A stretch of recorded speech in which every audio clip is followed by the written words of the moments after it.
Yo, what is up guys? I'm back with a link battle this time against Memefield Sensei. Memefield has been pretty much my #1 fan. He's been giving me a lot of support, and yeah, basically being a really great guy. I'll put a link to his channel in the description below. You guys should definitely go check him out. He does anime reviews, and his thing is mostly centered around ecchi anime, which leads me to my team. Since his thing was ecchi anime, I kind of wanted to bring Lopunny and Gardevoir because they're,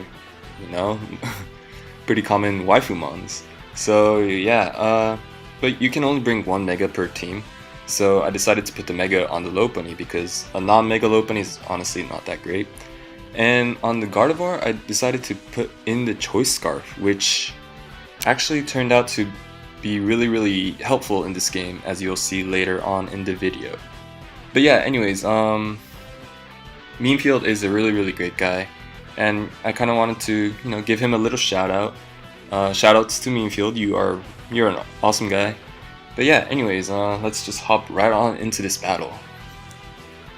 So Memefield leads off with the Greninja, which is a really scary threat because it does outspeed pretty much all of my team except for the priority Talonflame and the speed tie with my Greninja.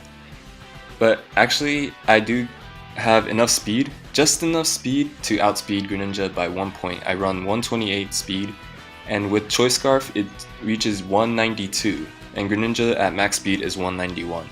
So yeah, he didn't expect it, and I take the really crucial kill on the Greninja, which could have been a really big problem if it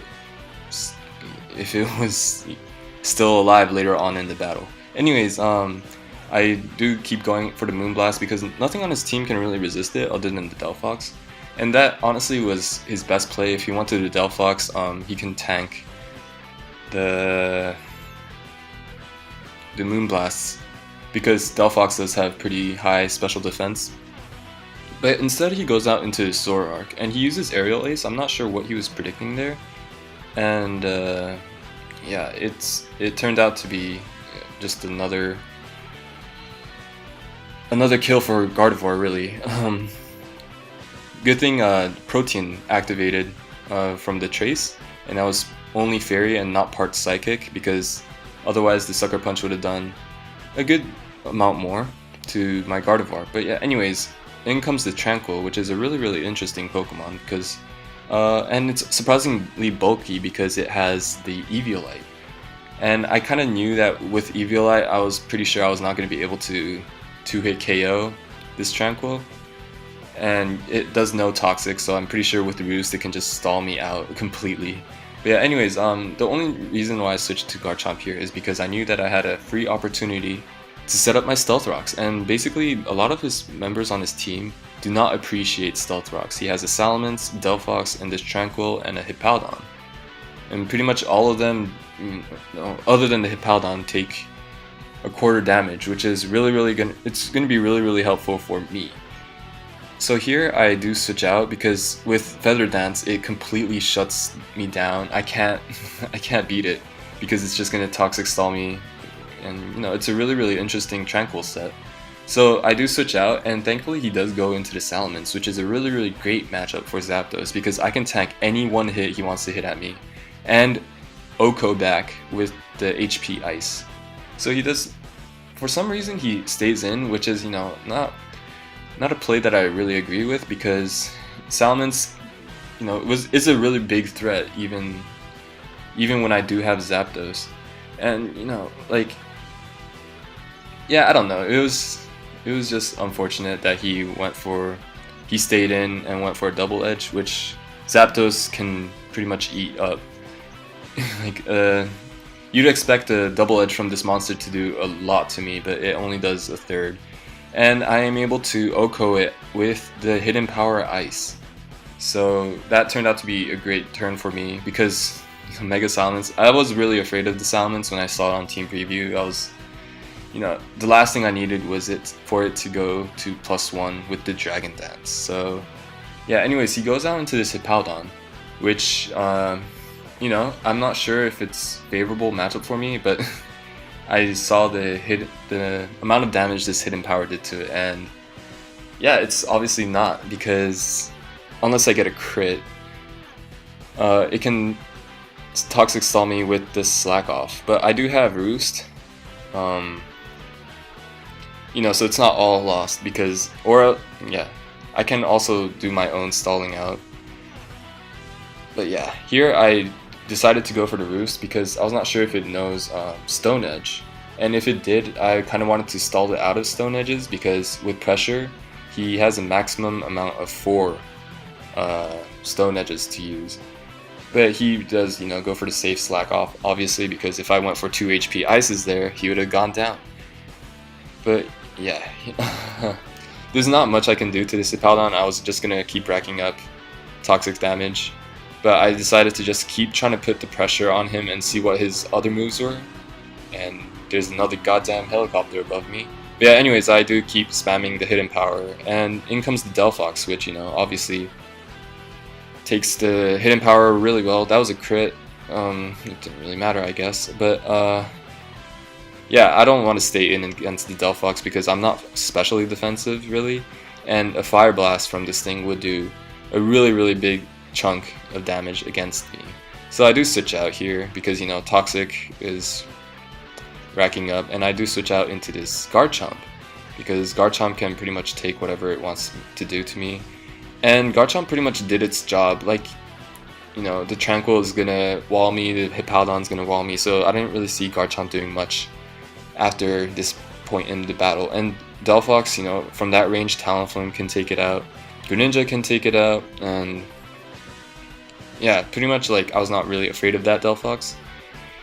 But yeah, so here I just go for Outrage because, Garchomp did its thing, and I do want a free switch in. I don't want to just switch into Greninja and, eat a dangerous Earthquake from a Hippowdon, because Hippowdons kind of hit hard, Hippos are pretty deadly creatures.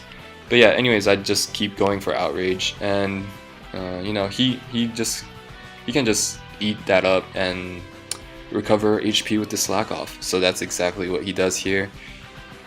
And yeah, but like I said, I do want a free switch in, so I do stay in with the Garchomp. It didn't really matter if I hit myself in confusion or got through, because toxic damage is going to take me out. And yeah, but I do go through. It does hit the Hippowdon, brings it down to around 50%. But here, he made, I don't know. I don't really agree with the play. He could have just slacked off again and gone back to full HP, but instead he does go for the Earthquake. I guess he was predicting a Greninja switch in there.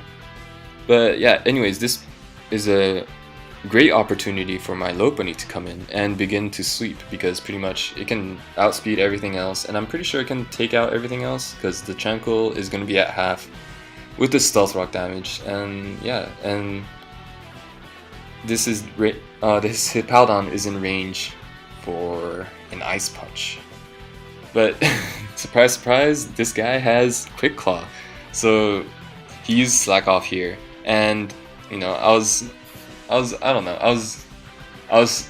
caught in surprise because I didn't expect a Slack Off.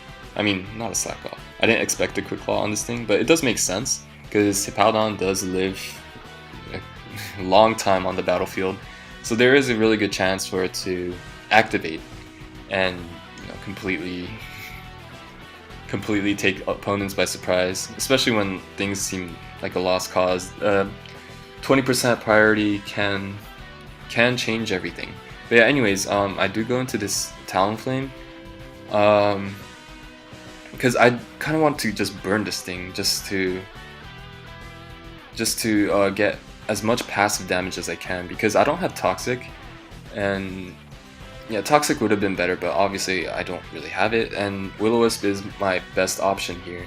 So with this, there's going to be a lot of residual damage that keeps racking up on this Hippowdon, which gives me a lot more options, because I do have an easier time to switch into Greninja, because now that its attack is halved, I'm not too afraid of incoming Earthquake from this thing. So, you know, that's exactly what I do. I do switch in to the Greninja here because, yeah, the attack is halved, there's nothing really to be afraid of.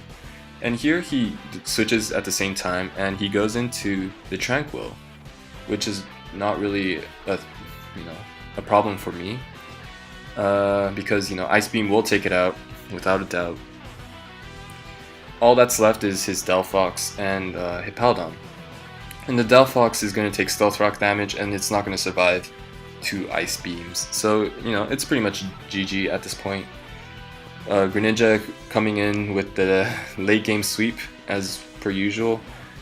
Yeah, Greninja is a monster. I don't know, if he had his own Greninja left, it would have been kind of a different story, because obviously, like, I can potentially lose the speed tie, and that's if I do lose the speed tie, I am in a bit of trouble, though I do have a free switch into Gardevoir, I guess. But even with the Gardevoir, it does have, you know, switch-ins to that as well. And yeah, but thankfully the Gardevoir does pull through and takes the Greninja out on the first turn, which definitely helped me out. And the Salamence too, like, if the Salamence was alive, well, like, obviously now it wouldn't matter because the Ice Beam would easily take out a Salamence, but if he played the Salamence a bit differently and managed to get off a +1 in Dragon Dance, I don't know, things might have been a little bit different. But yeah, anyways, I'm just taking Life Orb damage and Sandstorm damage, but, you know, it's obviously not enough to survive the next turn, which is all I need to win this game. So yeah, good game, Memefield. You know, continue to be the awesome guy you are. You guys that are watching definitely should go check him out. You know, he's a way better YouTuber than me. You know, he spends his time on editing the videos, unlike me. I do, you know, I just put up videos and I just slap on a background music, but he does all his magic that I pretty sure I can't do. But yeah, anyways, you know, I was kind of disappointed that I was not able to sweep with the Mega Lopunny in the end. But yeah, like, you know, stuff happens. But yeah, if stuff happens, you know, I can't really control that. But yeah, it was a really, really fun game. Yeah, good game, Memefield. Continue to be an awesome guy. Anyways, thank you guys for watching. There's not going to be a Battle Spot battle today because, if you couldn't tell, I'm kind of sick. Like, my voice is really croaky. And yeah, like, pro tip, don't go to Battle Spot when you're not in top condition, because when you're sick, it does affect your decision-making skills. And, you know, I learned that the hard way before. I did lose like 100 points once, and it was not fun. So yeah, yeah, I'll see you guys tomorrow with another Battle Spot battle for you guys, and yeah, I'll see you then. Thanks for watching, guys.